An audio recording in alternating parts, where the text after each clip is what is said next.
बिहार चुनाव में महागठबंधन की शानदार जीत के बाद सांसद पप्पू यादव ने लालू प्रसाद यादव और नीतीश कुमार से माफी मांग ली है।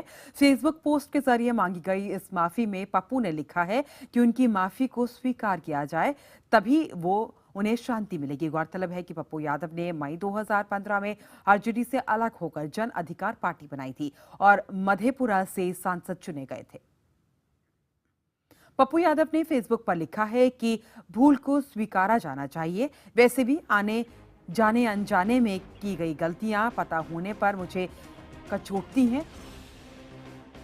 स्वीकारोक्ति तक में मन को शांति उन्हें नहीं मिलेगी। और साथ में उन्होंने ये भी लिखा कि चुनाव प्रचार के दरमियान दावे प्रतिदावे किए जाते हैं। ये सच है कि मैंने चुनाव में लालू प्रसाद जी के दोनों पुत्रों के हार की बात कही थी। नहीं हारने की स्थिति में हमने राजनीतिक संन्यास तक की बातें कह दी थी। निश्चित तौर पर मेरा ये दावा अमर्यादित था। किसी भी राजनेता पुत्र के संबंध में ऐसी बातें मुझे नहीं कहनी चाहिए थी। अपने अमर्यादित दावे को लेकर मैं आहत हूं और आप सबों से खेद व्यक्त करना आवश्यक है। और इसी माफीनामे पर हमने बात की खुद पप्पू यादव से, जिनका कहना है कि इंसान से भूल हो सकती है। हालांकि उनका कहना है कि वो आरजेडी में कभी वापस नहीं जाएंगे।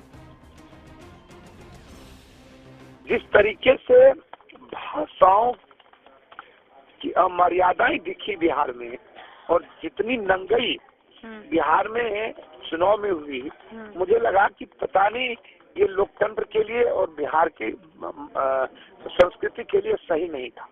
और एक तरफ जातीय गोलबंदी है और दूसरी तरफ सांप्रदायिक गोलबंदी। मुझसे एक भूल हुई, किसी परिवार के बच्चे के बारे में किसी के बारे में कहना मुझे उचित नहीं लगा, अच्छा नहीं लगा। और मैंने वो बात, मुझे लगा ये मुझे कचोट रही थी, तो मैंने उसको बहुत ही सहृदय स्वीकार किया बिहार की जनता से कि मेरी वो भूल थी, मैं क्षमा चाहता हूँ। तो फेसबुक पोस्ट पे इन्होंने यहाँ पे माफी मांगी है। पप्पू यादव ने एक बहुत बड़ा यू टर्न यहाँ पे नजर आ रहा है।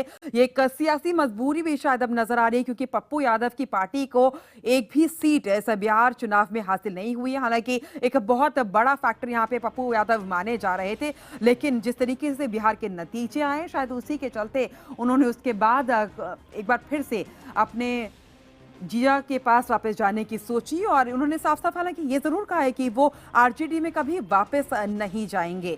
और साथ में उन्होंने उनसे जब हमने फोन पे भी बात की, उन्होंने कहा कि किसी के बेटों के बारे में ऐसा नहीं बोलना चाहिए। लेकिन हालांकि उन्होंने चुनाव अभियान के दौरान जरूर कहा था कि दोनों ही उनके बेटे जो है उनको हराएंगे वो।